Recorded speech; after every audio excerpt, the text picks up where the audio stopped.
City Skylines 2 is finally here, and I have some tips for you for your optimal gameplay. Stay tuned for that.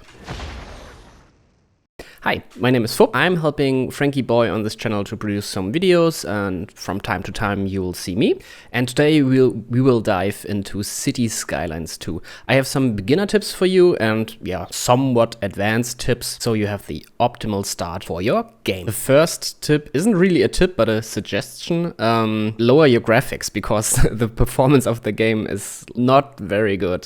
So you will have very low frames, and as your city grows it will get worse and worse. So better start off by lowering all your graphics settings, set it to 1080p, and hope that your game will at least run somewhat fluently. Alright, but enough of that, and now let's deep dive into the video. And the first tip I have for you is, when you select the map, take your time to choose the right map. There are some factors you should keep in mind, and that is the climate, which will have some impact on the energy. For example, you need, if you have a cold climate, then you will need more energy during winter time. Also, another factor you should keep in mind is the natural resources. If you want to build a city with, say, many farms, you should pick a map which has much fertile land. Tip number 2, when you pick said map, don't just start building, but rather take your time and plan ahead. For example, in this map, in the beginning I only had this road, and I thought, okay, I want to build my city near the water, maybe some lower residential area around the lake right here, industrial site back here on the other side of the highway. I built accordingly. What you should keep in mind is the wind direction. When you select the energy tab and click on wind turbines, then you can see those little arrows which will tell you the direction the wind is blowing in, and the more red those arrows are, the stronger the wind is. Which brings me to my next tip. The wind is constant, which means that it will always be like this. So if you plant down a wind turbine, you can be sure that it will always have the same input of wind.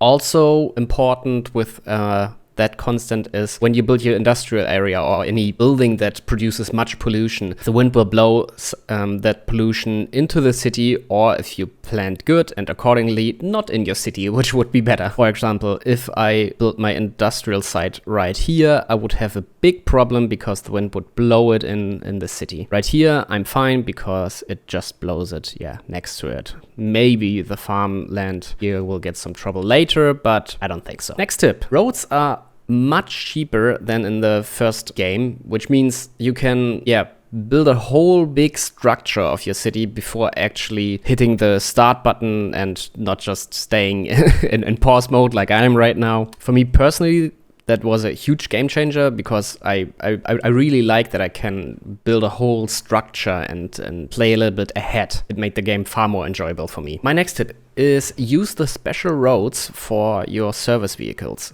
This red lane right here can only be used by buses or police cars, anything which is kind of a service in the game. I found them, or you will find them, under the transportation tab, and you have two versions of it, one way and double public transport lane. It really helps your important vehicles to get through the city faster. If you have some positions where they couldn't go through fast, then just build these. For example, it doesn't look pretty right here, but I have some service buildings right here, and I just gave them a quick road so they can connect here. Ignore the traffic jam, by the way.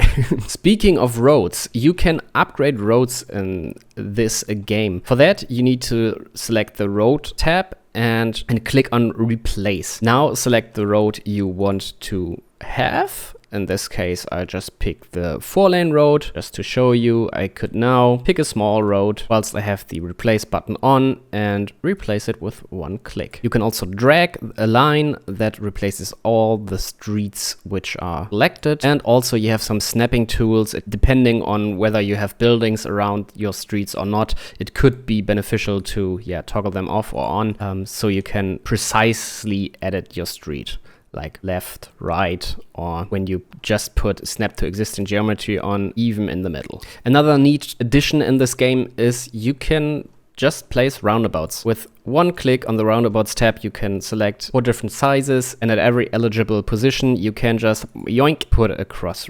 put a roundabout there. That is just so convenient, and everyone who played the first game knows that these roundabouts are very important for your traffic flow. If you played the first game, you already know why my next tip is important, because our sewage shouldn't just pump out the sewage into the direction where our water pipe is, which means we shouldn't build a sewage outlet right here and then next to it a water pumping station. That would just cause the sewage to pump all our nasty stuff into the fresh water pump, and yeah, our city will get sick. If you made such a mistake, you can easily replace a building with a new replace or relocate button. Just select a building, plop, relocate, and you could put it on the other side, which would be way better for your city's health. This is cheaper than destroying the building and building it completely new, so you should use that. Another new feature in the game is the upgrade tab. For some cost and upkeep cost, you can gain additional features for your existing buildings. More often than not, you don't even need more space. They just connect to the building, or you don't even see it, and it's quite often convenient. You should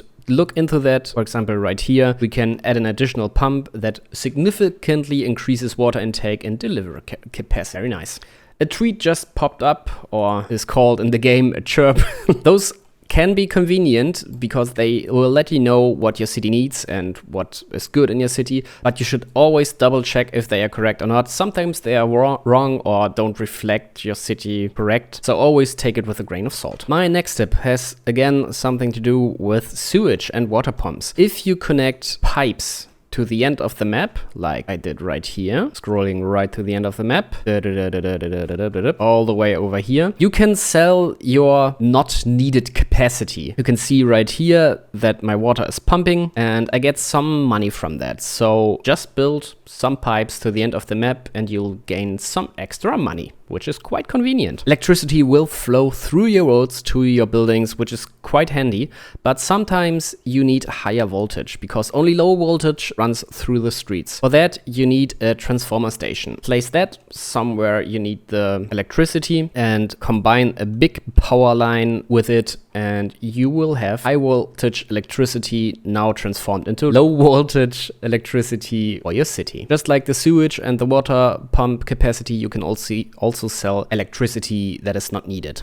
If you're already a little bit further ahead in the game, I now have a very nice trick. You will probably know already that they are signature buildings. They have a little bonus, which for example gives you +4 well-being within 1 kilometer. And there are also industrial buildings, which will give some nice benefits. For example, 2+% industrial efficiency citywide. And these are actually very easy to unlock with almost no cost. The only thing you need to have is being able to build the required building. For example, right here, I need 10 agriculture area hub buildings. I think they unlock on level like 4 or 5, something like that. And as soon as you unlock them, you can just build the required amount for that special building. In this case, it is 10 agriculture buildings and they cost nothing. Very confusing, or surprising rather. And boom, I built 10. I can now build the special building. I can just delete these ones, which is super handy because it didn't cost me anything. And now I can build a special building, the dairy house, which will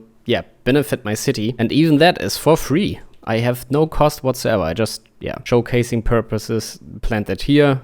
Whatever. Some of those buildings have worker capacity, so it will even benefit your city further, which is very, very nice. You can do that for all the industrial buildings. There's one for forest area hub buildings, one for mining area, and one for oil drilling. So 4 buildings for free as soon as you reach the level where you can build those buildings, which will unlock it. Super, super convenient. They can boost your city, by quite a bit because all those industrial efficiency bonuses stack a lot. If you enjoyed the videos, consider subscribing to the channel right here. I hope to see you soon again. And until next time.